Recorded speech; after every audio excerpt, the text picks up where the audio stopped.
RCP Singh ticket कटने के बाद आज पहली बार मीडिया से मुखातिब हुए और उनके बातचीत का जो अंदाज़ था उसमें चेहरे पर तो हंसी थी लेकिन जुबान पर बहुत अधिक तलखी थी कि वो मंत्री केंद्र में बने रहेंगे या नहीं, इसका फैसला मोदी लेंगे। यह बात साबित हो गया कि नीतीश कुमार को नाराज़ करके कोई व्यक्ति जेडीयू में लंबे समय तक नहीं बना रह सकता है। वो जब चाहेंगे तो वही होगा। आरसीपी ने आज जो मीडिया के सामने जो कुछ कहा उसमें सब चीज़ साफ है। एक तो वो संगठन में बने रहेंगे, नरेंद्र मोदी से उनकी निकटता जारी रहेगी, बीजेपी के प्रति उनका झुकाव जारी रहेगा, ललन सिंह के प्रति उनकी नाराज़गी रहेगी और नीतीश कुमार को सर्वमान्य नेता मानने की जो बात वो खुलेआम कहते हैं, लेकिन दिल से अंदर से वो नीतीश कुमार के पैरेलल खड़ा होने की चाहत रखते हैं। ये सब कुछ आज साबित हुआ है। नमस्कार, आप देख रहे हैं ट्रस्ट न्यूज और मैं हूं आपके साथ रश्मि।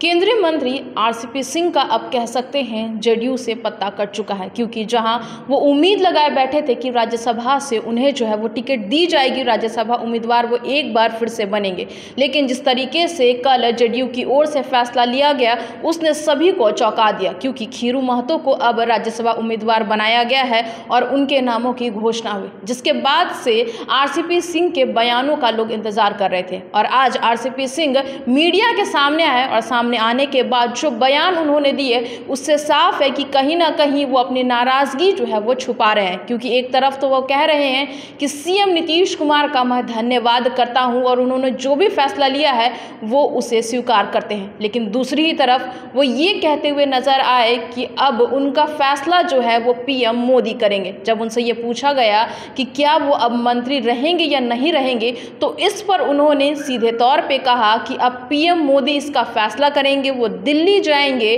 और वो ही उसका फैसला करेंगे। तो आज इस चर्चे पे हमारे साथ मौजूद है संपादक हेमंत सर और हम आज इनसे इन्हीं सब बातों पर चर्चा करेंगे। तो सर, जिस तरीके से आरसीपी सिंह एक तरफ तो वो कह रहे हैं कि मंत्री उन्हें जो है वो सीएम नीतीश कुमार ने बनाया, लेकिन दूसरी तरफ वो ये भी कह रहे हैं कि वो मंत्री बने रहेंगे कि नहीं, ये फैसला पीएम मोदी लेंगे, तो ये कैसा उनका जवाब है? बिल्कुल, आप जो पॉइंट आउट आपने जो किया, तो सबसे पहली बात तो यह है कि आरसीपी सिंह टिकट कटने के बाद आज पहली बार मीडिया से मुखातिब हुए और उनके बातचीत का जो अंदाज़ था उसमें चेहरे पर तो हंसी थी लेकिन जुबान पर बहुत अधिक तलखी थी। तो अभी जो आपने कहा कि वो मंत्री केंद्र में बने रहेंगे या नहीं, इसका फैसला मोदी लेंगे, नरेंद्र मोदी लेंगे। और नीतीश कुमार के बारे में उन्होंने कहा कि मैं उनकी सहमति से मंत्री बना था, तो ये अपने आप पे कॉन्ट्राडिक्टरी बात है। देखिए, ये सही बात है कि कोई व्यक्ति जिस मंत्रिमंडल में रहता है उसका मुखिया जो होता है वो मुख्यमंत्री हो या प्रधानमंत्री, उसी की मर्जी से वह मंत्री बना रहता है। लेकिन यहाँ जो मामला है, आरसीपी का जो मामला है वह एक विशेष मामला है। उसको इस रूप में देखा जाना चाहिए कि आरसीपी जेडीयू के मेंबर के बतौर वहाँ मंत्री हैं केंद्र सरकार में। उनका कार्यकाल राज्यसभा मेंबर के रूप में 23 जुलाई को ख़त्म हो रहा है। उनके साथ 5 और कुल 5 सीटें खाली हो रही हैं, जिसमें एक आरसीपी का भी एक सीट है जिसका नॉमिनेशन, जिसमें से नॉमिनेशन हो रहा है। जेडीयू के और बीजेपी के लोग नॉमिनेशन कर रहे हैं, आरजेडी के लोगों ने नॉमिनेशन कर दिया हुआ है। तो उनका कार्यकाल ख़त्म हो रहा है, तो अब मंत्री वो बने रहेंगे कि नहीं बने रहेंगे, ये पहला सवाल तो नीतीश कुमार से उनको पूछना चाहिए था, क्योंकि नीतीश कुमार ने ही उनको राज्यसभा भेजा था और राज्यसभा मेंबर के रूप में वो वहाँ मंत्रिमंडल में शामिल हुए थे जेडीयू के मेंबर के रूप में।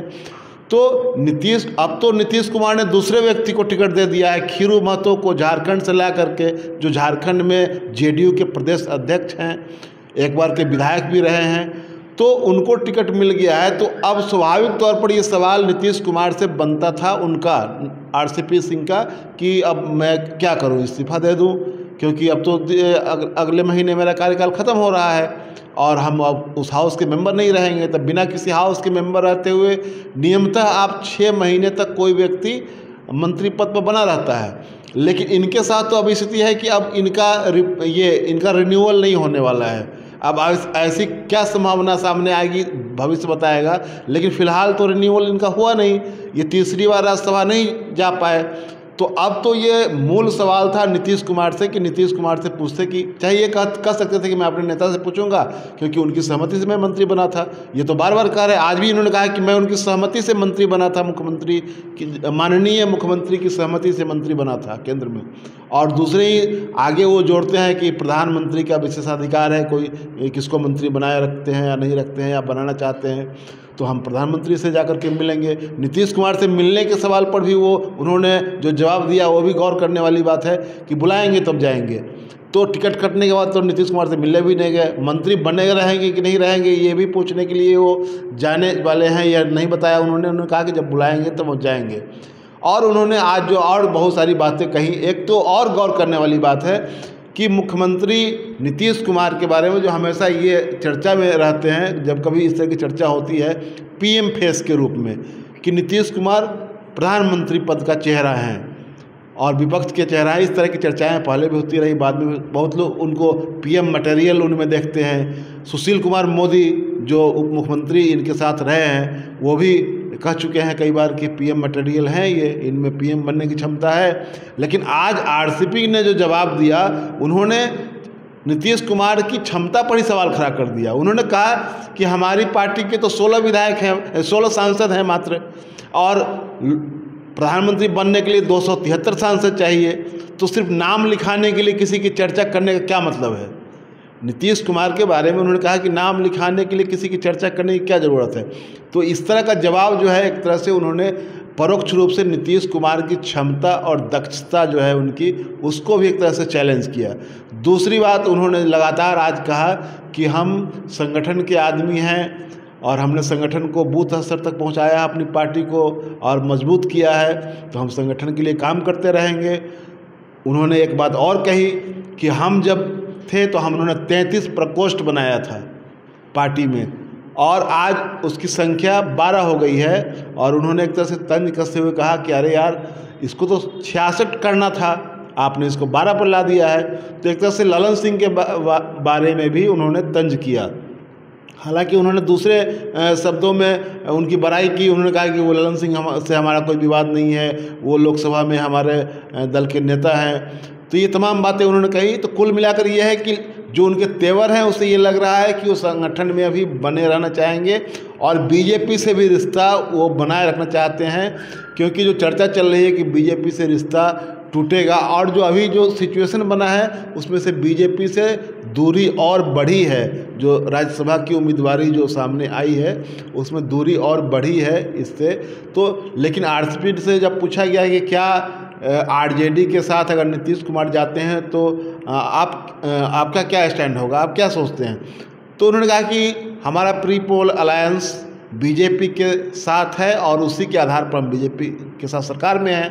इसलिए यह कोई इस बात में कोई का मतलब ही नहीं है कि हम आरजेडी के साथ जाएंगे, हमारा प्री पोल अलायंस बीजेपी के साथ है। तो ये तमाम बातें उन्होंने कही कि हम अब हमारा स्टैंड क्या है। तो इससे साफ है, उन्होंने नीतीश कुमार को धन्यवाद भी दिया टिकट कटने पर कि उनका नीतीश बाबू का आभार। लेकिन ये सब कुछ कहते हुए उनकी जो तलखी थी यह था कि वो सीधे निपटने वाले आदमी नहीं हैं। वो अभी संगठन में रहेंगे और नीतीश कुमार के लिए सरदर्द भी बन सकते हैं आने वाले समय में। सर, जिस तरीके से लोग ये कह भी रहे हैं कि आज ललन सिंह के कारण ही शायद उनका पत्ता कटा है, और अगर हम इतिहास की बात करें तो 2005 से 2010 तक वो प्रधान सचिव रहे हैं सीएम नीतीश कुमार, वो काफ़ी करीबी माने जाते थे। 32 साल तक वो सीएम नीतीश कुमार के साथ साये के साथ रहे और एक ज़िद 2010 की अगर हम बात करें तो 2010 में उन्होंने ठान लिया था, ज़िद पे अड़ गए थे कि वो राज्यसभा जाएंगे और रूठ कर वो अपने घर पे बैठ गए थे। और उन्हें मनाने के लिए यही ललन सिंह उनके आवास पर गए थे, उन्हें मनाए थे और उन्हें मना के सीएम नीतीश कुमार के सामने लाए थे और जिसके बाद उन्हें राज्यसभा भेजा गया था और 2010 से लेकर अब तक वो राज्यसभा रहे। और इन्हीं ललन सिंह ने एक बार फिर उनका पत्ता जो है वो काट दिया।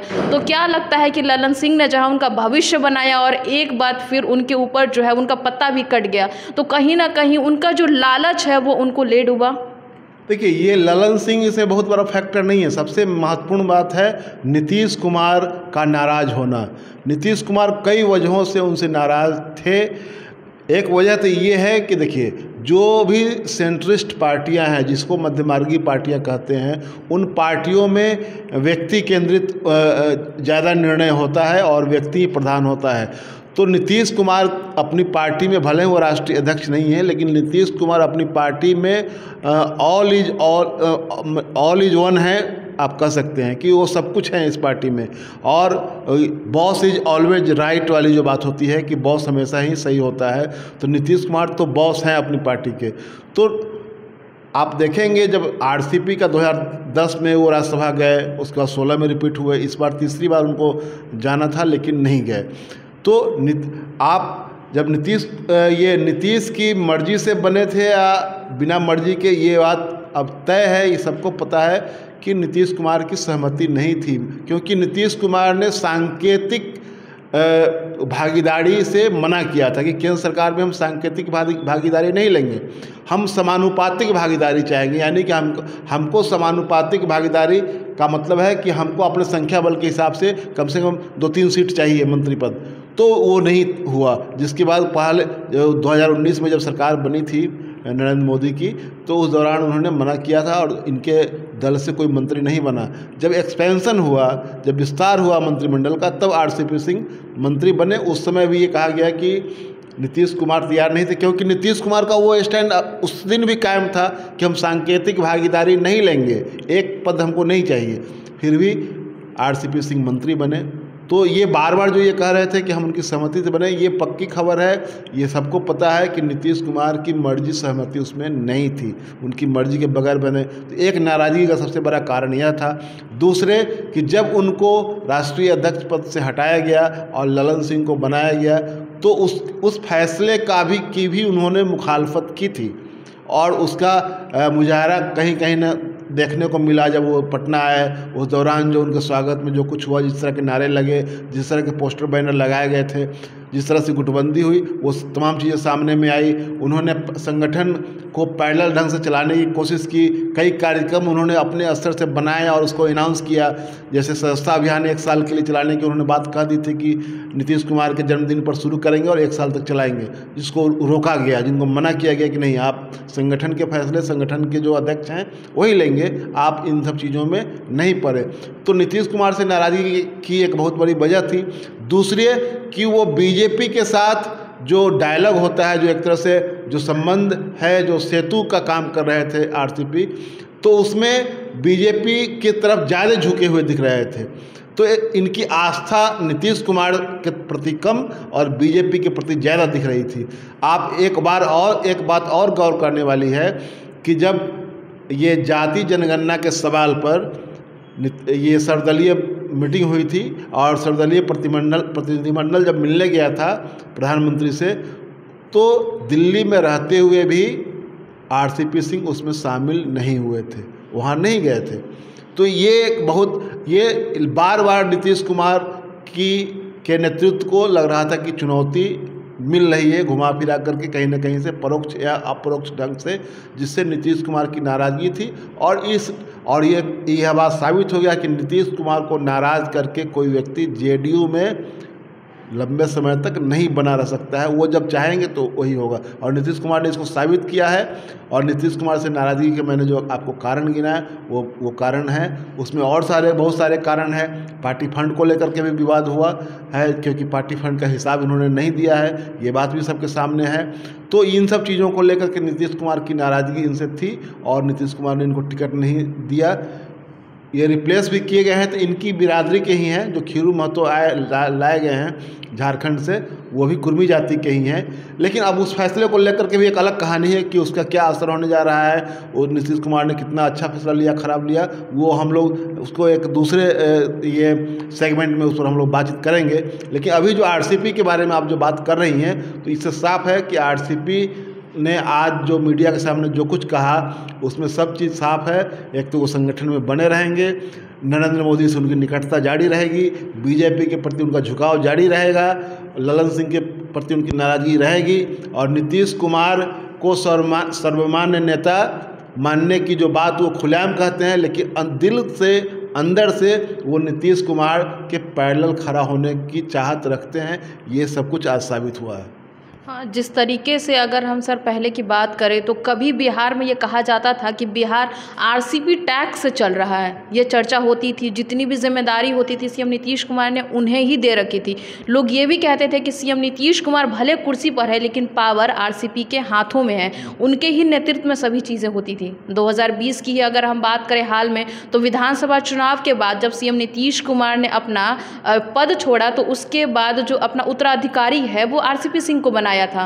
लेकिन 2021 में जिस तरीके से इन्हें भेजा गया था जेडीयू की ओर से प्रस्ताव रखने के लिए, लेकिन इन्होंने अपना ही सेटिंग कर लिया वहां जाके, और ऐसा सेटिंग किया कि बीजेपी अब आरसीपी सिंह के अलावा किसी और को लेना ही नहीं चाहती थी। हालांकि सीएम नीतीश कुमार चाहते थे कि लल्लन सिंह केंद्रीय मंत्री बने और उन्होंने आरसीपी सिंह को इसीलिए भेजा था, लेकिन वो अपना ही सेटिंग वहां करके आ गए। तो कहीं ना कहीं उनका ये जो लालच है और उन्होंने जो केंद्रीय मंत्री बनने का जो ठान लिया, जो 2020 में जिस तरीके से उन्होंने राज्यसभा बनने के लिए जिद ठानी और एक बार फिर केंद्रीय मंत्री बनने की जिद ठानी, तो कहीं ना कहीं इस बार सीएम नीतीश कुमार की जो नाराजगी थी और जिस तरीके से वो बीजेपी के जितने भी संगठन की बैठक होती थी सभी में जाते थे और बीजेपी का बखान भी करते हुए भी नजर आए, जेडीयू की तरफ से बोलते नहीं थे। और जातीय जनगणना की जैसे कि सर अभी आपने बात की, वो बैठक में नहीं गए। और कहीं ना कहीं इन सब बातों को अगर हम जोड़ के देखें तो इन सब बातों के कारण ही उनका आज ये हाल हुआ है। और लल्लन सिंह जिस तरीके से उनसे नाराज़ हैं, ये सभी बातें अगर आरसीपी सिंह की बात करें तो उनके ऊपर भारी पड़ रही है। तो जिस तरीके से सर आपने कहा कि संगठन में वो रहना चाहते हैं, लेकिन सर सवाल ये भी है कि अगर हम संगठन की बात करें तो वो जेडीयू में पहले ही राष्ट्रीय अध्यक्ष के तौर पर रह चुके हैं, तो लल्लन सिंह तो पद छोड़ेंगे नहीं, ये तो सवाल ही नहीं है। तो इससे नीचे का पद उन्हें मिल नहीं सकता है। तो अगर वो संगठन में रहते हैं तो वो कैसे रहेंगे, सवाल ये भी है। संगठन में रहने की जब बात वो कर रहे हैं तो वो उन्होंने तो कहा कि मैं साधारण कार्यकर्ता के रूप में काम करूंगा, लेकिन ये तो कहने की बात है। जो उनको जिस तरह का उनका कद है उसमें निश्चित तौर पर जब वो सक्रिय होंगे तो पार्टी में एक तरह से दूसरी तरह की गोलबंदी होगी, गुटबंदी होगी, जिसको साफ शब्दों में कहें तो गुटबंदी होगी। और वो ये करना चाहते हैं क्योंकि उनको ये भरोसा है कि संगठन तैयार किया हुआ मेरा है, ग्राउंड स्तर पर, ज़मीन के स्तर पर मेरे लोग हैं वहाँ पार्टी में, तो हम जब सक्रिय रहेंगे तो लॉयल्टी लोगों की मेरे तरफ झुकेगी। और ये वो चाह रहे हैं, तो ये करेंगे। ये मुझे लगता है कि क्योंकि वो स्थिर बैठने वाले नहीं हैं, यह काम करेंगे। और इसमें वो पार्टी संगठन में कितनी बड़ी चुनौती बनेगी ये तो भविष्य बताएगा। लेकिन मैं साफ कह रहा हूँ कि जो आरसीपी सिंह ने जो तेवर दिखाया है उससे ये लग रहा है कि वो सक्रिय होंगे, बिहार में घूमेंगे भी पैरेलल। अभी इसके पहले भी पैरेलल घूम रहे थे वो बहुत सारे कार्यक्रमों में, जैसे कि उन्होंने ये बोचहा में जो उपचुनाव था विधानसभा का, उस उपचुनाव में ये पार्टी की ओर से किसी कार्यक्रम में शामिल नहीं हुए। ये अकेले वहाँ लगभग 100-150 गाड़ियों का काफिला लेकर के घूम रहे थे। पार्टी की ओर से या गठबंधन की ओर से जितने भी चुनाव प्रचार हुए उसमें किसी में ये गए नहीं थे। उसी तरह जब बिहार विधान परिषद के लिए स्थानीय निकाय क्षेत्र से जब चुनाव हो रहा था उसमें भी किसी प्रचार में ये किसी से अपने गठबंधन या अपनी पार्टी की ओर से नहीं गए थे। ये अपने मन से जो इनके आया वो उन्होंने किया। तो इससे साफ जाहिर है कि आने वाले समय में भी ये संगठन में इस तरह का काम करने की कोशिश करेंगे, घूमेंगे और लोगों से मिले जुलेंगे। कितना पोलराइज कर पाते हैं, कितना अपनी ओर लोगों को ला पाते हैं संगठन के लोगों को, ये तो आने वाला समय बताएगा।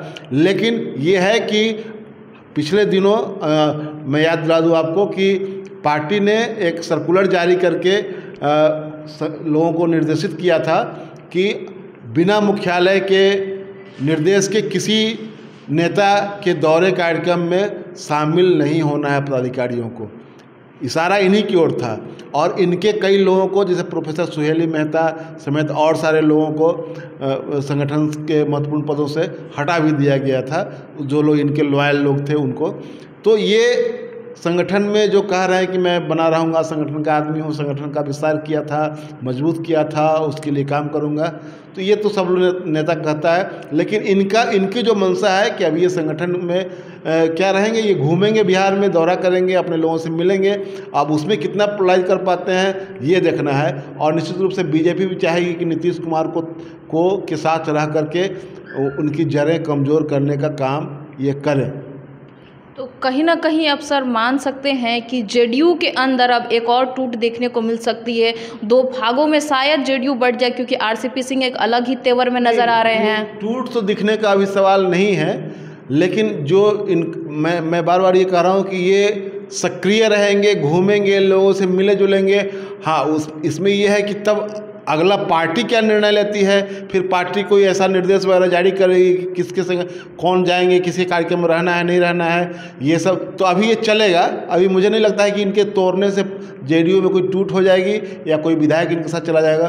कोई महत्वपूर्ण आदमी इनके साथ विधायक के रूप में या कोई सांसद इनके साथ नहीं है। जो पिछले दिनों जैसे कि इन्होंने एक अपने गांव में ईद की पार्टी दी थी, उस दौरान भी कुछ विधायक लोग गए थे, तो उनको बहुत सख्त हिदायत दे दी गई थी कि आप लोग बिना पूछे हुए कहीं नहीं जाए, क्योंकि यहाँ जो कार्यक्रम हुआ था, नीतीश कुमार के यहाँ जो दावत इफ्तार हुआ था, उसमें ये नहीं गए थे। तो ये संदेश साफ है कि आरसीपी सक्रिय रहेंगे, लेकिन संगठन में ये तोड़फोड़ नहीं कर पाएंगे, पार्टी में कोई तोड़फोड़ नहीं कर पाएंगे, ये साफ है। लेकिन ये सक्रिय रहकर इनका एक कद है इस तरह का कि सक्रिय होंगे, घूमेंगे, तो लोग इनसे जाहिर तौर पर मिलने जुलने आएंगे। लेकिन अब उसके काट में पार्टी क्या करती है, पार्टी इनको रोकने के लिए, अपने लोगों को रोकने के लिए कि ये पदाधिकारी किसी संगठन में नहीं है, इसलिए इनके कार्यक्रमों में अगर ये जाते हैं तो कैसे भाग लें नहीं लें, ये सब आगे भविष्य बताएगा। लेकिन ये दोनों बातें तय है कि ये इनसे पार्टी टूटने वाली नहीं है, न विधायक टूटने वाले हैं इनसे। तो ये बातें साफ है कि जिस तरीके से आरसीपी सिंह के अभी तेवर नज़र आ रहे हैं, वो अब चुप नहीं बैठने वाले हैं। जैसा उन्होंने साफ कह दिया है कि वो संगठन में रहेंगे, पीएम मोदी फैसला लेंगे, और उन्होंने अपने बातों ही बातों में ये भी कहा कि दिल्ली ज़्यादा दूर नहीं है। जब उनसे पूछा गया कि वो मंत्री पद पे बने रहेंगे या नहीं बने रहेंगे, और अगर बने रहेंगे तो कितने दिनों तक रहेंगे, जैसा कि 6 महीने तक उनसे पूछा गया कि क्या आप रहेंगे, तो इन सभी बातों पर उन्होंने पीएम मोदी के फैसले की बात कही। लेकिन अब देखना होगा कि आरसीपी सिंह के तेवर जो है वो जेडीयू को किस ओर ले जाती है, और जेडीयू आरसीपी सिंह को लेकर और क्या सख्त रवैया अपनाती है। आगे ऐसी ही चर्चा के लिए बने रहे हमारे साथ, और हमारे चैनल को लाइक शेयर सब्सक्राइब ज़रूर करें, साथ ही हमारे फेसबुक पेज को फॉलो करें। धन्यवाद।